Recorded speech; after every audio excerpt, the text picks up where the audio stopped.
septembre 1939. L'armée allemande envahit la Pologne lors d'une offensive aussi rapide qu'efficace. 20 ans plus tôt, les grands-pères de ces hommes aujourd'hui victorieux avaient connu l'humiliation de la défaite.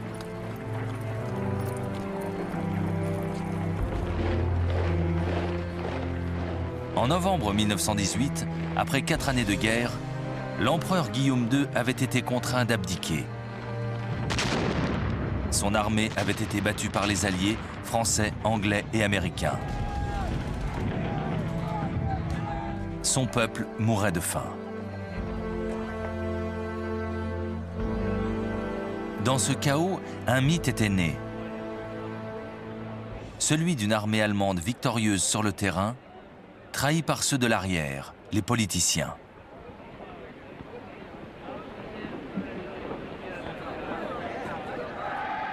Le 11 novembre 1918, à 11 h du matin, la Première Guerre mondiale prend fin.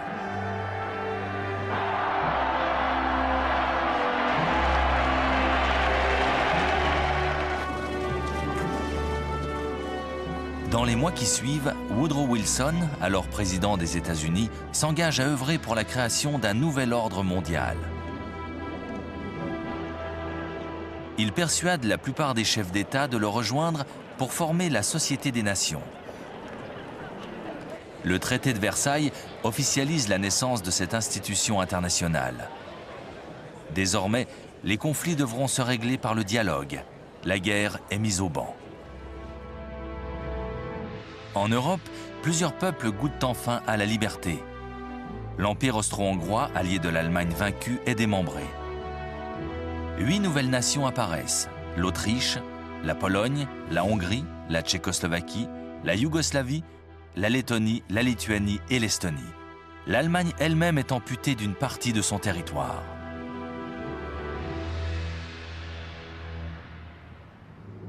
Ce démembrement porte en germe les futurs conflits.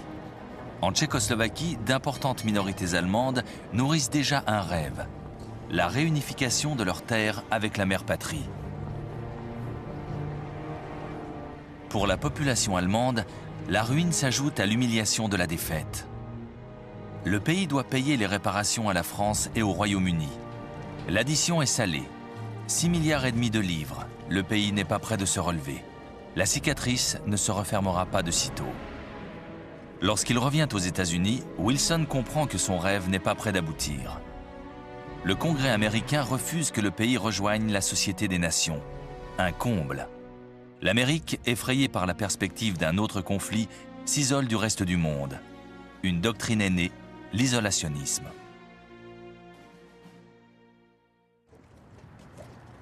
La guerre a profondément modifié le paysage politique allemand. La monarchie militaire a été balayée. Le pays est devenu une démocratie. Mais le gouvernement de cette république dite de Weimar a du mal à faire face aux tensions qui secouent la société. Des batailles de rue opposent l'extrême droite aux communistes, qui, inspirés par l'exemple russe, tentent de faire une révolution. En 1923, les prix augmentent de plusieurs centaines de pourcents en quelques mois. La monnaie n'a plus que la valeur du papier sur lequel elle est imprimée. Les petits épargnants assistent, impuissants, à la disparition de leurs économies. Il y a sans doute ici le terrain fertile dans lequel un homme saura faire éclore la contestation contre des politiciens jugés responsables de tous les malheurs du peuple.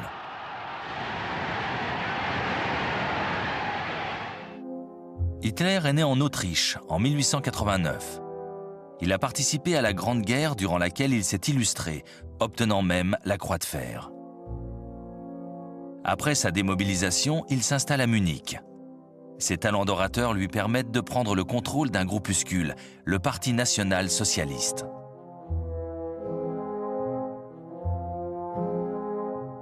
En octobre 1923, Hitler et ses hommes tentent de renverser la République de Weimar. C'est trop tôt. Le coup d'État échoue. Hitler est condamné à 9 mois de prison. Il met à profit sa réclusion pour écrire un livre, Mein Kampf, Mon combat. Cette profession de foi jette l'anathème sur les Juifs, considérés comme le mal de la nation germanique. Hitler réclame également la restitution des territoires orientaux. À sa sortie de cellule, Adolf Hitler n'a qu'un but, rassembler les nazis au sein d'une machine politique implacable. L'homme est rusé, il utilise le système démocratique pour asseoir sa puissance.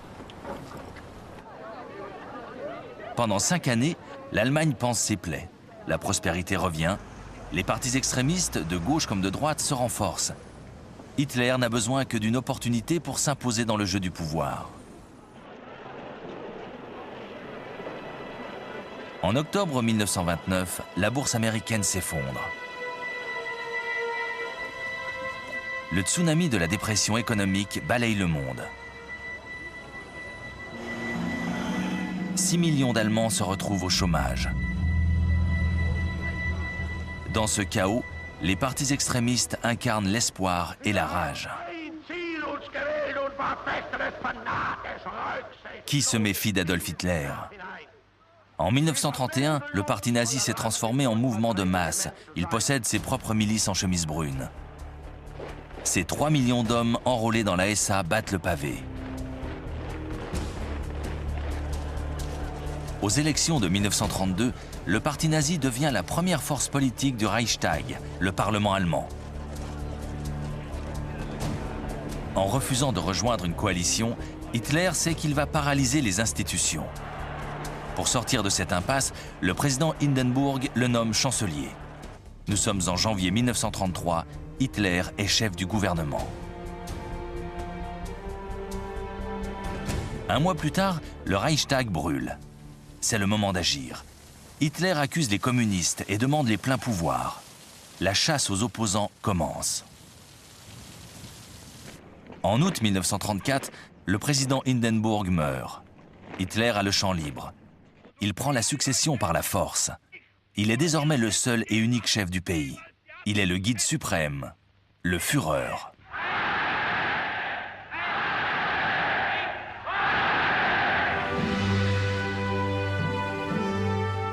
Très vite, il consolide son pouvoir dictatorial en concentrant tous les efforts du pays sur le renforcement de l'économie allemande. Pendant 3 ans, il investit des millions dans les travaux publics. La construction de 7500 km d'autoroutes résorbe une partie du chômage. Mais ces grands projets cachent à peine l'axe principal de la politique du Führer, le réarmement.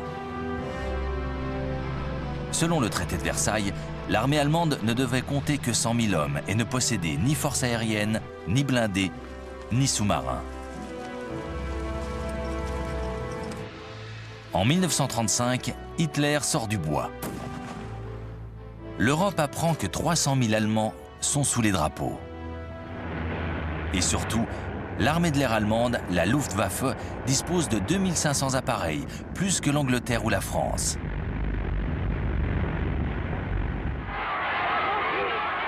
Dans la population allemande, la baisse du chômage a rendu le parti nazi incroyablement populaire.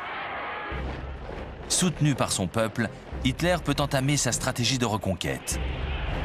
En 1935, la Société des Nations lui restitue la Sarre, région frontalière avec la France.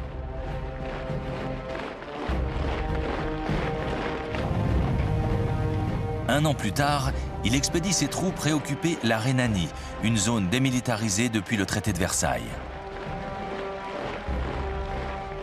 L'opinion internationale préfère croire qu'Hitler se contente de redonner à sa nation l'envergure qu'elle possédait avant la Grande Guerre. D'ailleurs, ni la France ni l'Angleterre ne protestent. Berlin accueille même les Jeux Olympiques de 1936. Beaucoup en Allemagne et ailleurs considèrent que le Führer restaure la fierté allemande, ce qui finalement n'est préjudiciable à personne.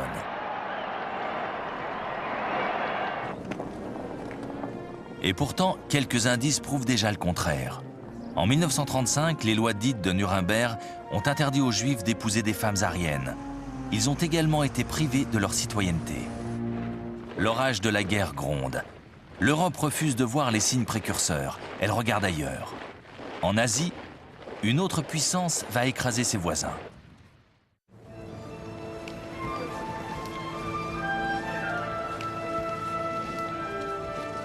En ce début de XXe siècle, le Japon est déjà une puissance militaire. En 1905, il a défait les Russes et ses troupes ont combattu aux côtés des Alliés durant la Première Guerre mondiale. Les forces nippones se sont même emparées du port allemand de Qingdao en Chine et de plusieurs îles du Pacifique. À la fin du conflit, il ne faisait aucun doute que le Japon s'était imposé comme une grande puissance. C'était à ce titre qu'il avait logiquement intégré la Société des Nations. Mais le pays est bien loin d'être une démocratie. Les structures traditionnelles sont bien implantées. L'empereur occupe le sommet de la société nippone. Les Japonais le considèrent comme un dieu vivant. Il est leur véritable guide. L'archipel est confronté à un problème de plus en plus prégnant, l'augmentation de sa population. Il faut aller chercher les matières premières hors du territoire, car le Japon est pauvre en ressources naturelles. Les cibles sont rapidement définies. La Mandchourie est une proie idéale, riche en champs de céréales et en gisements de minerais. Des troupes nippones y sont déjà stationnées.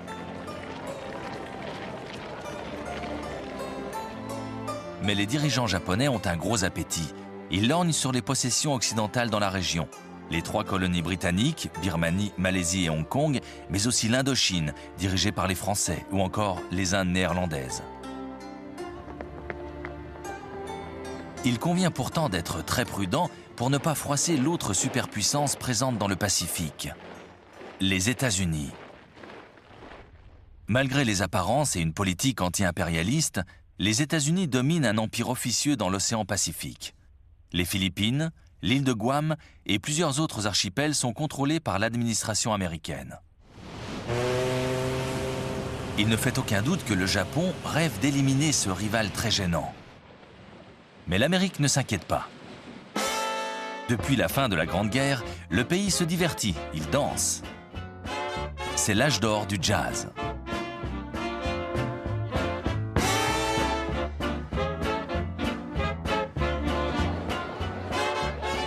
Depuis le début des années 20, la nation s'emploie à exploiter des ressources qui lui paraissent alors inépuisables. La croissance économique semble ne pas avoir de fin. Des fortunes se font dans l'industrie et à la bourse de New York. Pourquoi s'angoisser?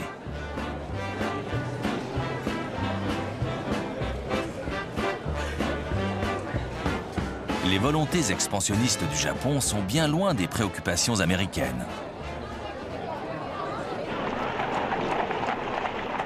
À la fin de la Première Guerre, le gouvernement a même signé avec la France, le Royaume-Uni et le Japon un traité de réduction de la flotte de guerre. Les Japonais ne l'ont pas vraiment appliqué. Leur marine domine le Pacifique. À la moindre faiblesse, les possessions américaines deviendront des proies. C'est dans ces circonstances que survient la Grande Dépression de 1929. Elle dévaste tout sur son passage. Un quart de la population américaine perd son emploi. Des dizaines de milliers de chômeurs se retrouvent sans rien. Des familles entières sont jetées à la rue. L'Amérique voit croître les bidonvilles. Elle n'a ni le temps, ni l'envie de regarder au-delà de ses frontières. L'heure du Japon est arrivée.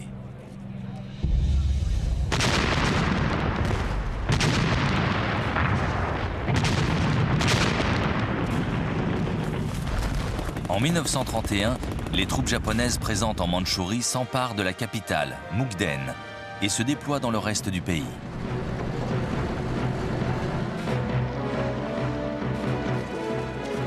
Un État fantoche voit le jour, le Manchukuo, dirigé par une marionnette, le dernier empereur de Chine, Puyi, que les Japonais ont sorti du placard dans lequel les Chinois l'avaient mis en 1911.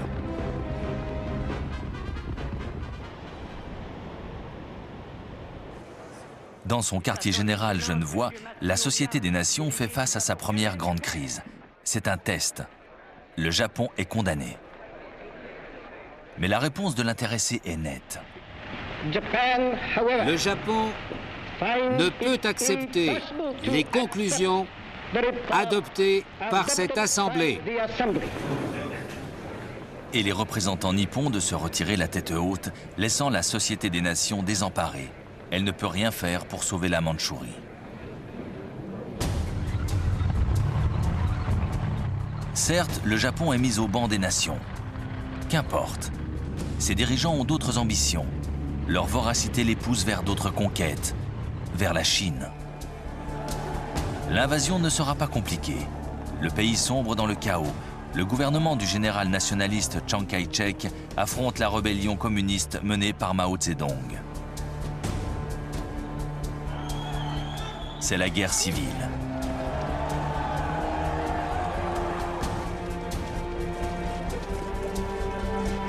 En 1936, les Japonais signent un pacte avec Adolf Hitler.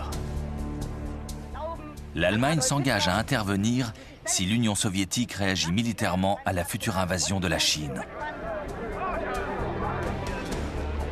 En juillet 1937, les Japonais prennent l'excuse d'un incident avec des soldats chinois pour envahir le pays.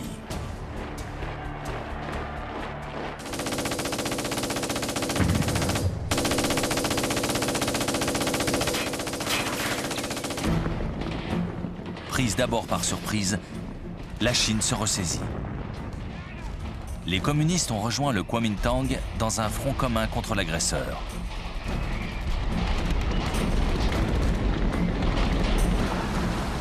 Le Japon contre-attaque en faisant débarquer de plus en plus de troupes.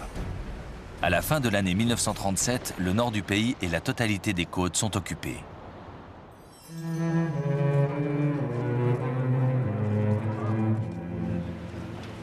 L'armée nippone fait preuve d'une extrême brutalité. Les villes sont violemment bombardées. Les Occidentaux évacuent les centres commerciaux comme le port de Shanghai. La ville sera assiégée pendant 3 mois.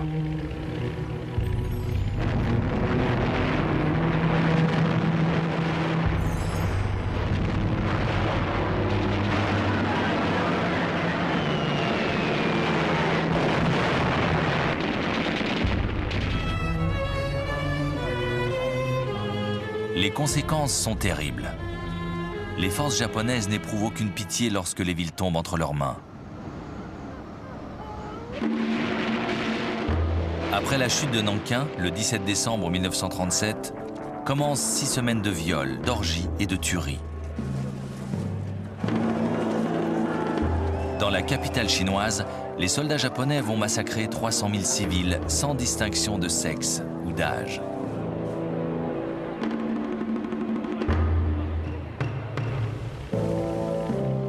Ils vont même attaquer les bateaux de guerre américains et britanniques venus protéger l'évacuation de leurs ressortissants.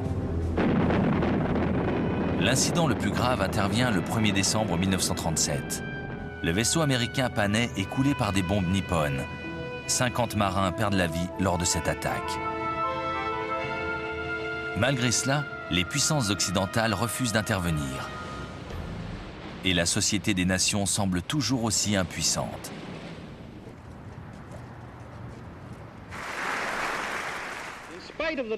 Le nouveau président américain, Theodore Roosevelt, tente d'imposer un blocus naval du Japon.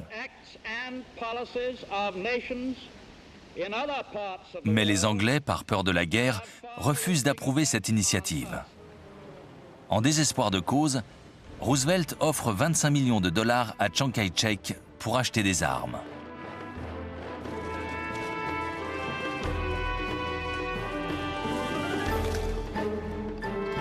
Comme les troupes communistes combattent aux côtés du Kuomintang, l'Union soviétique s'engage également à apporter son aide, mais se contente finalement de quelques escarmouches le long de sa propre frontière avec la Mandchourie.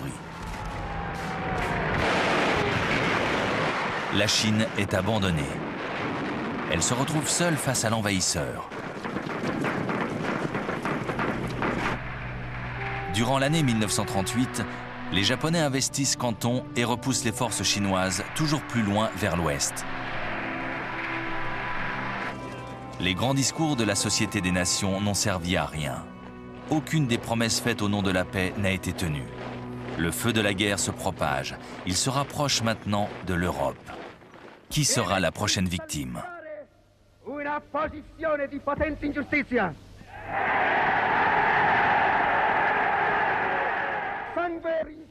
A posteriori, on peut sourire des mimiques de Matamor de Benito Mussolini. le dictateur fasciste de l'Italie peut apparaître comme un sinistre clown. En 1922, ce n'était pas le cas.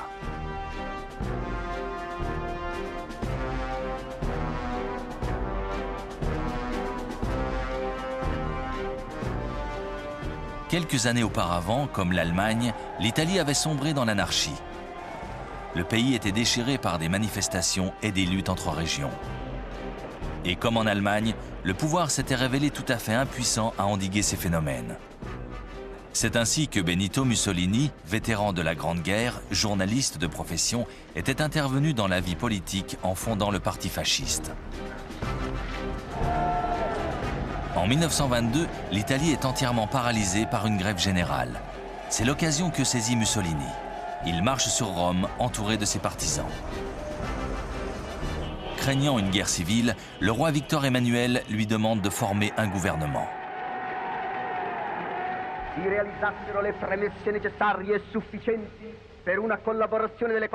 Maître du pays, il bâillonne toute opposition et assume un pouvoir sans partage. La péninsule italienne est désormais sous sa botte. En 1928, sa position politique est bien établie. Le Parlement est constitué de pleutres et tout le pouvoir est entre les mains du Grand Conseil fasciste.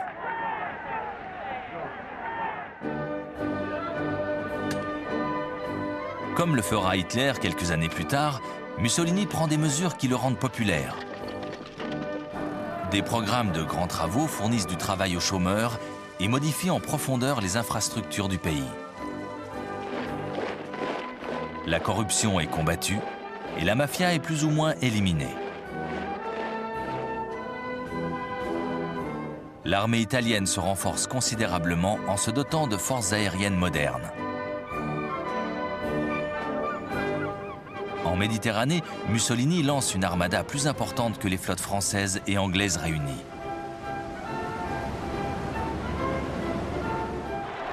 Lorsque survient la Grande Dépression, l'Italie est à son apogée, d'autant que Mussolini inspire d'autres dictateurs.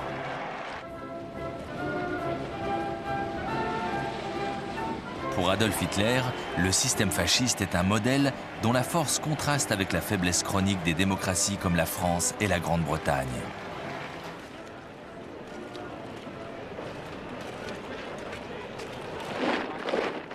Mais Mussolini ne se contente pas d'être idolâtré par les foules. Il rêve de rebâtir l'Empire romain. Il a déjà choisi la première étape de cette grande conquête, c'est l'Abyssinie, l'Éthiopie actuelle.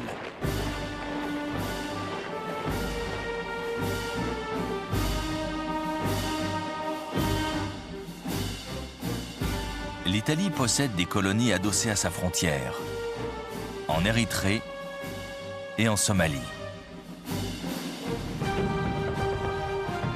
En décembre 1934, les troupes italiennes provoquent un accrochage avec l'armée d'Abyssinie.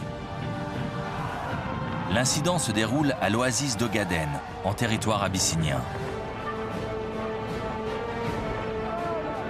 Pourtant, Mussolini, après avoir expédié des renforts en Érythrée et en Somalie, réclame des réparations.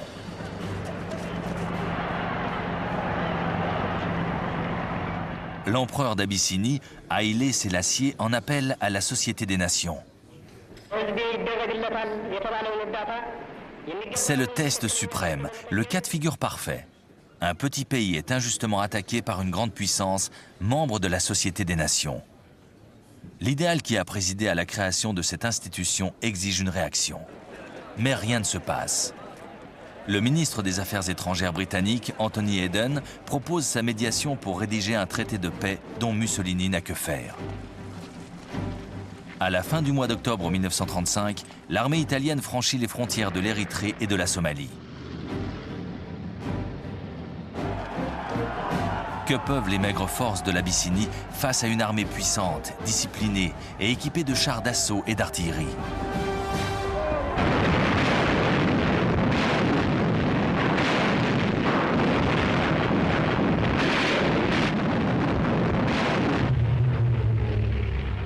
Les appareils italiens maîtrisent l'espace aérien. Ils harcèlent leurs adversaires et larguent des bombes chimiques, malgré les dispositions du traité de Versailles qui avaient dénoncé leur utilisation comme un crime contre l'humanité.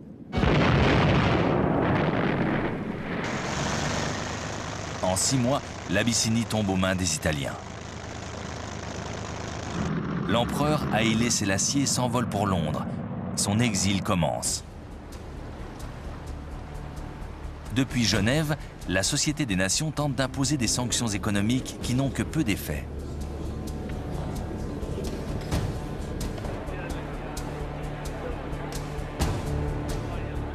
L'agression contre l'Abyssinie a révélé 2 choses.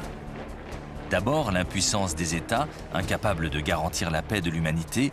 Ensuite, le manque de résolution de la France et de la Grande-Bretagne, 2 nations paralysées par la peur de la guerre.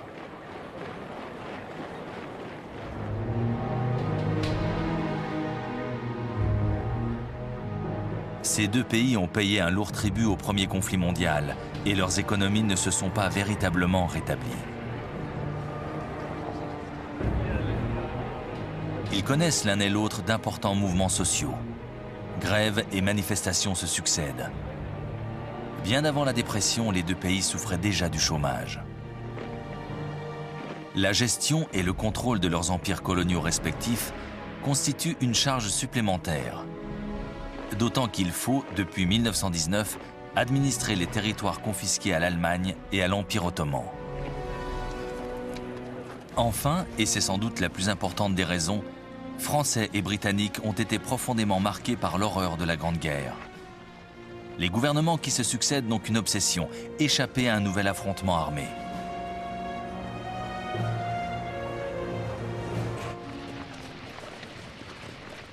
En dépit du traumatisme causé par le conflit, la Grande-Bretagne avait réussi à moderniser son armée de conscrits. Elle se hâta de la transformer en force de police dispersée à travers l'empire colonial. Lors de la Grande Dépression, toutes les tentatives de modernisation ou de réorganisation des troupes avaient été abandonnées. À l'aube d'une autre guerre, le pays est considérablement affaibli, économiquement et militairement. Pendant la Première Guerre mondiale, les pertes françaises avaient été plus importantes que celles de ses alliés. Mais la méfiance envers le voisin allemand justifiait le maintien d'un grand nombre d'hommes sous les drapeaux. Tout au long des années 20, le taux de natalité ne cessa de baisser.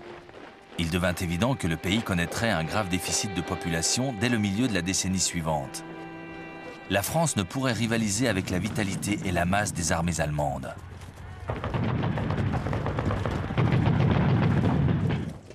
Désormais, les Français ne pensent plus qu'à une chose, se défendre.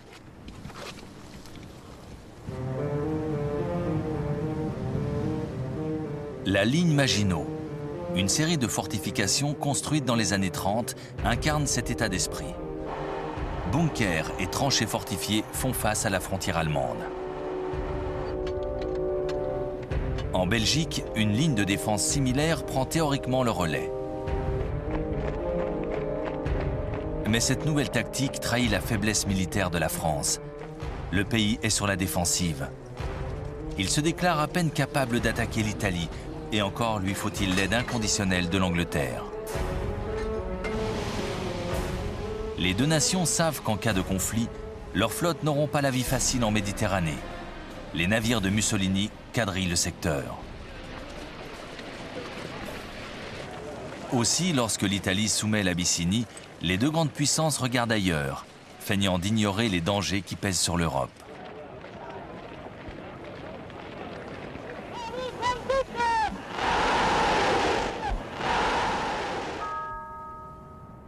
La Grande Dépression de 1929 donne le coup de grâce.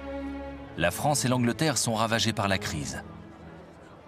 Ce sont 2 nations amoindries qui regardent défiler les nouvelles troupes de l'armée allemande. Cette fois, la guerre semble frapper à leurs portes. Et elle frappe d'autant plus fort qu'un autre dictateur va venir violer la démocratie sous leurs yeux. Franco va mettre au pas la République espagnole.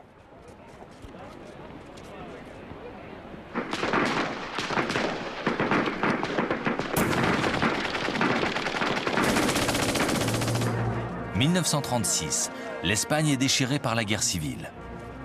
Elle va opposer des familles, des frères, des voisins, communistes contre fascistes, athées contre croyants.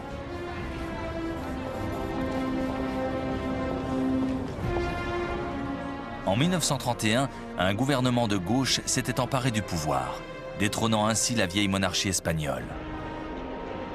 Le roi était poussé à l'exil. La République était déclarée.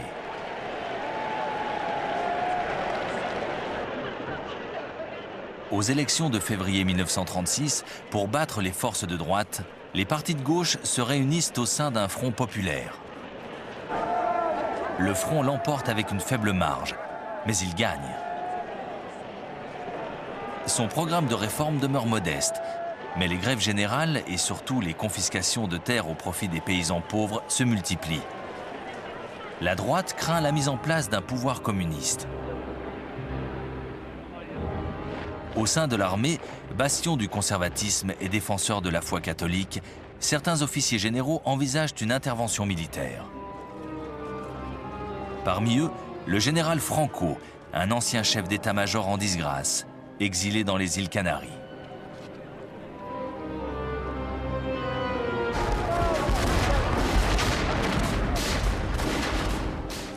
En juillet 1936, les unités de l'armée espagnole stationnées dans les colonies marocaines se mutinent. Le jour suivant, Franco accourt pour prendre la tête de la rébellion et annoncer la naissance d'un mouvement nationaliste déterminé à combattre le communisme. Certains régiments du continent se mutinent à leur tour. Le Front populaire réagit aussitôt en appelant les Espagnols à se porter volontaires pour défendre la République en danger.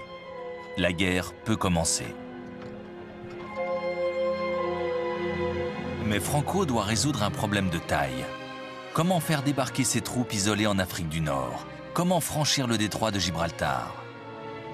Il va trouver la solution en s'adressant à l'une des seules personnes qui peut l'aider, Adolf Hitler. En moins d'un mois, le pont aérien mis en place par la Luftwaffe permet aux troupes d'élite du général Franco de s'établir dans le sud de l'Espagne. Les avions de transport d'Hitler y déposent des milliers d'hommes et leur matériel.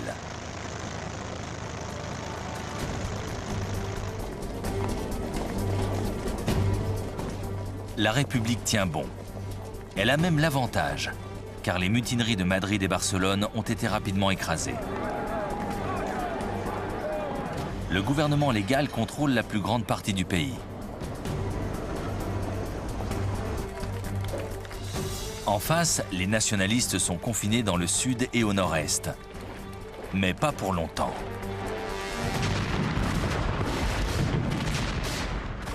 La donne change radicalement lorsqu'Hitler et Mussolini décident de fournir aux mutins troupes et matériel.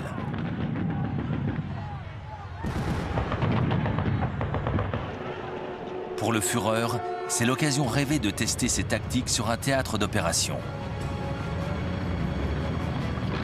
Les grandes manœuvres débutent.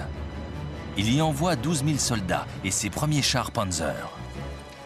La Luftwaffe y déploie les bombardiers et les nouveaux avions de chasse de la Légion Condor.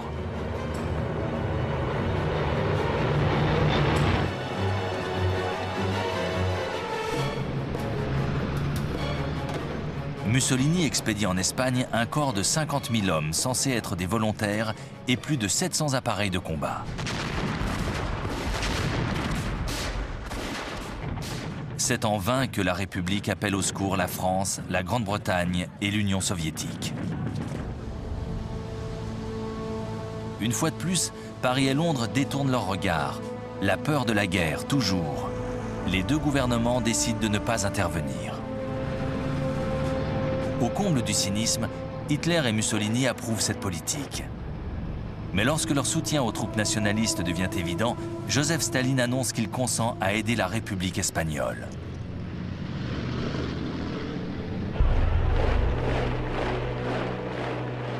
Le dirigeant soviétique voit d'un mauvais œil la montée du fascisme en Allemagne.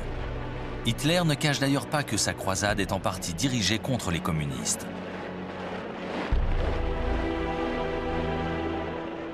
Pour Staline, le front espagnol constitue un moyen d'occuper Allemands et Italiens pendant que lui-même renforce ses défenses. Il envoie en Espagne 700 conseillers militaires accompagnés de tanks et d'avions de combat. Cette assistance est providentielle, mais largement inférieure à celle reçue par le général Franco. En fait, les renforts les plus importants ne viendront pas d'un pays en particulier, mais des volontaires, presque tous militants de gauche, qui accourent pour sauver la République. 30 000 Américains, Britanniques, Français et Allemands s'enrôlent dans les brigades internationales.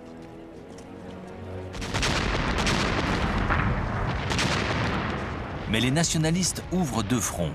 Le premier se dirige vers Barcelone à travers le nord. Le second, commandé par Franco en personne, doit atteindre Madrid à partir du sud.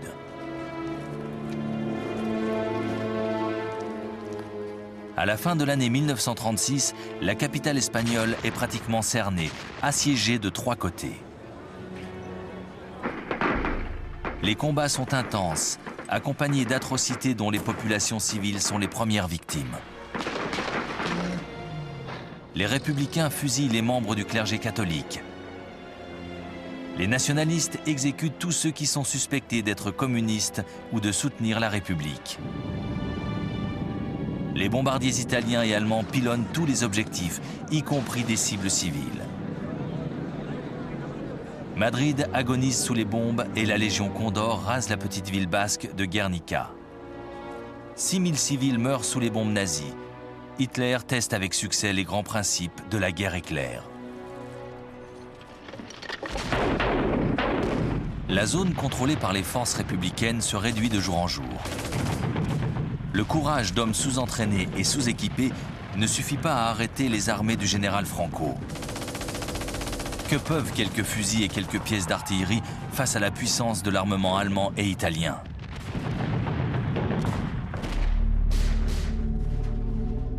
Madrid devient bientôt le symbole vivant de la résistance d'une petite démocratie agressée par un dictateur fasciste. Les regards des démocrates européens se tournent vers la capitale espagnole, déterminés à ne pas succomber. Mais sur le front, l'alliance républicaine se fracture. D'un côté, communistes et socialistes sacrifient tout à la victoire militaire. De l'autre, les anarchistes voient dans ce conflit un moyen d'engager une révolution de masse afin de rendre la terre au peuple.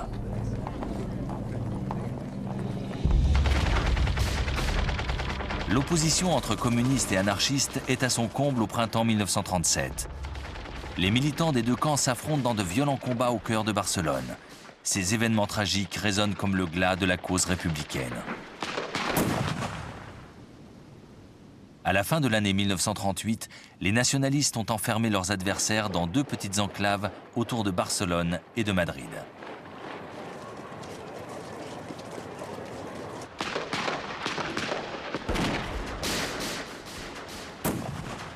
La capitale résiste toujours, mais les brigades internationales se sont retirées. Alors que Franco s'apprête à porter le coup fatal, de plus en plus de gouvernements le reconnaissent comme le chef légitime du pouvoir espagnol.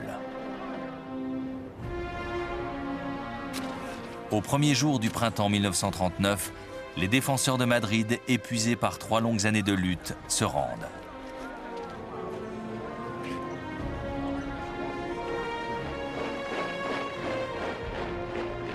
Le 1er avril, Franco met officiellement fin au conflit.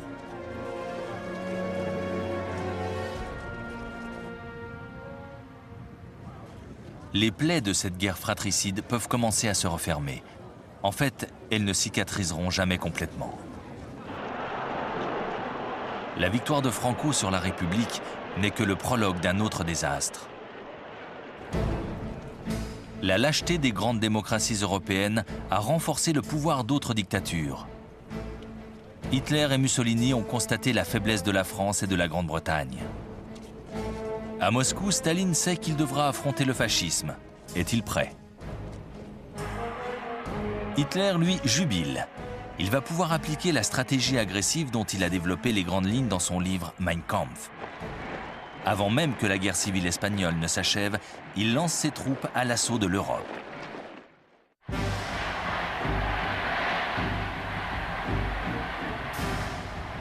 Depuis son arrivée au pouvoir en janvier 1933, Adolf Hitler n'a jamais cessé de poursuivre la même politique expansionniste.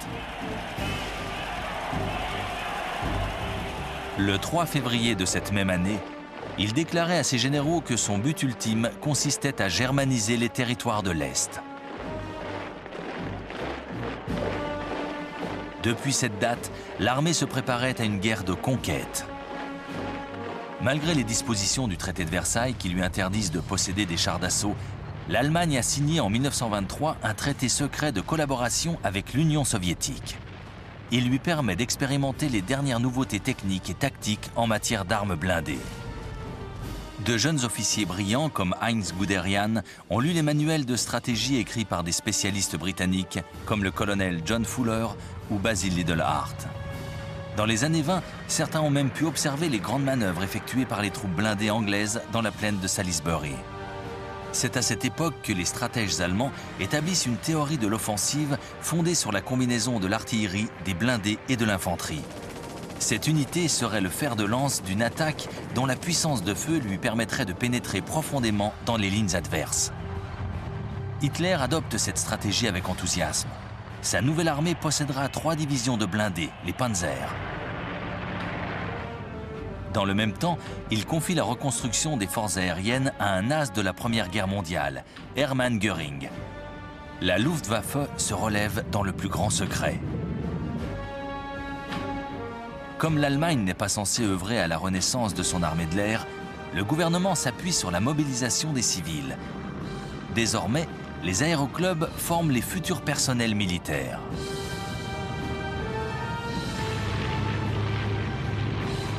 En 1935, Adolf Hitler révèle l'existence de la Luftwaffe. Il annonce également que son armée compte 300 000 hommes. La conscription est rétablie.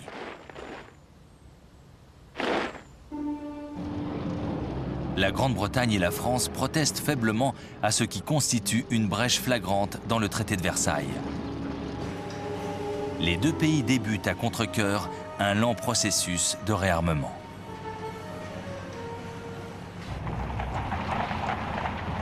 Jusque-là, Hitler est resté prudent. Il s'est contenté de récupérer les possessions allemandes des bords du Rhin, de Sarre et de Rhénanie. Mais son appétit va bien au-delà. Il jette un regard gourmand vers sa terre natale, l'Autriche. En 1934 déjà, les nazis autrichiens avaient tenté sans succès de s'emparer du pouvoir. Ils souhaitaient unifier leur pays avec leurs grands voisins. Si Autriche et Allemagne sont germanophones, les deux territoires ont toujours été indépendants. En février 1938, un autre complot nazi est déjoué. Le chancelier autrichien Kurt von Schuschnigg envoie une protestation à Hitler. Le Führer profite de l'occasion pour dénoncer les maltraitances dont seraient victimes les nazis autrichiens. Il réclame également l'annexion de l'Autriche. Schuschnigg en appelle au référendum. Les Autrichiens doivent choisir l'indépendance ou l'unification. Par peur d'un résultat contraire à sa volonté, Hitler ne laisse pas parler les urnes. La veille du vote, ses troupes franchissent la frontière. L'attaque surprise, soutenue par un mouvement de sympathie orchestré par les nazis autrichiens, transforme cette annexion en invasion pacifique. Sans attendre, le Führer annonce l'incorporation de l'Autriche au Troisième Reich. Une nation, jusqu'alors totalement souveraine, vient d'être soumise par la force. Il en faut plus pour émouvoir les grandes puissances occidentales. Un silence gêné répond à l'invasion.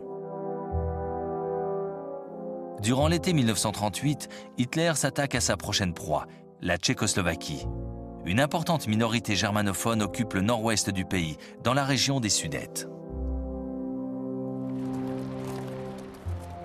En 1919, à la suite du démantèlement de l'Empire austro-hongrois, ces populations se sont retrouvées isolées au sein d'un nouveau pays, la Tchécoslovaquie. En découpant l'Europe sans discernement, les signataires du traité de Versailles avaient laissé derrière eux une véritable bombe à retardement. Hitler a le champ libre. Il encourage les habitants des Sudètes à réclamer leur autonomie et menace le gouvernement tchèque d'intervenir militairement si cette requête ne leur est pas accordée. Le gouvernement tchèque n'a pas d'autre choix que d'ordonner la mobilisation. Son armée est importante et bien équipée. Un imposant dispositif de fortification borde la frontière avec l'Allemagne. Hitler se ravise. L'Europe sent l'odeur de la guerre. Début septembre 1938, le Premier ministre britannique, Neville Chamberlain, propose sa médiation pour parvenir à une issue pacifique. Il va rencontrer Hitler par 2 fois.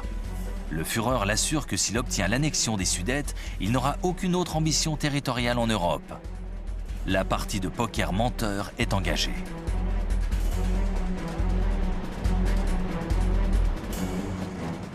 À Munich, le 29 septembre 1938, sous l'œil affable d'un témoin de choix, Benito Mussolini, la France et la Grande-Bretagne signent un accord qui n'est en fait qu'un marché de dupes. Les Sudètes sont offertes au Troisième Reich. Hitler promet de s'arrêter là, mais qui le croit? Chamberlain le croit. À son retour à Londres, à peine descendu de l'avion, il brandit dans les bourrasques le papier garantissant la paix. Le 1er octobre, les troupes allemandes occupent les Sudètes et s'emparent sans combat de la ligne de fortification tchèque.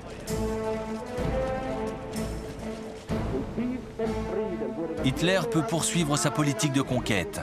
Sa nouvelle cible, la Pologne.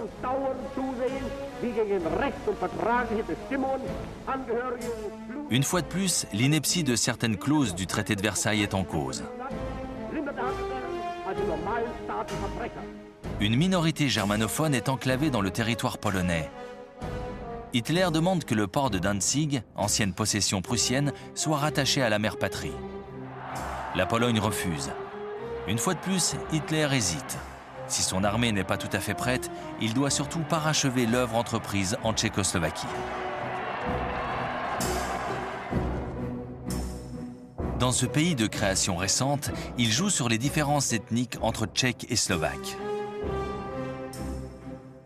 En mars 1939, les Slovaques implantés à l'est du pays lui demandent un appui pour obtenir leur indépendance. Hitler convoque le Premier ministre tchécoslovaque, Emil Hácha, à Berlin. Il lui intime l'ordre de se placer sous la protection du Reich.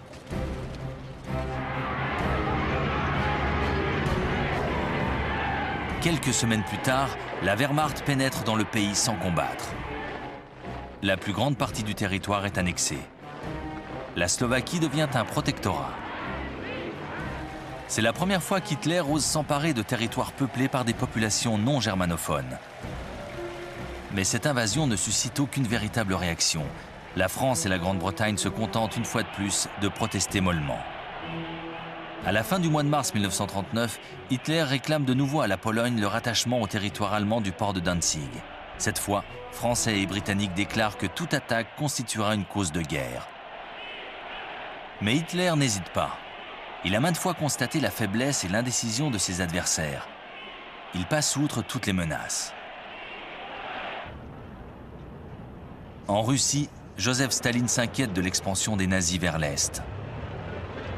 En avril 1939, il propose une alliance à la France et la Grande-Bretagne. Mais les négociations s'enlisent et Staline n'a plus qu'une seule issue, gagner du temps, en traitant directement avec Hitler. Le 23 août, l'Union soviétique et le Troisième Reich, les deux ennemis mortels, signent un pacte de non-agression.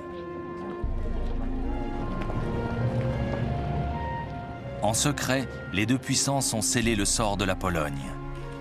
Hitler et Staline se partagent le gâteau. Les Russes s'emparent de la Lituanie, de l'Estonie et de la Lettonie. Hitler a enfin les mains libres. Il met ses troupes en ordre de bataille. L'invasion de la Pologne est imminente. Le 31 août 1939, la Wehrmacht donne enfin l'assaut. Le Führer vient de prendre la décision qui va plonger le monde dans la guerre.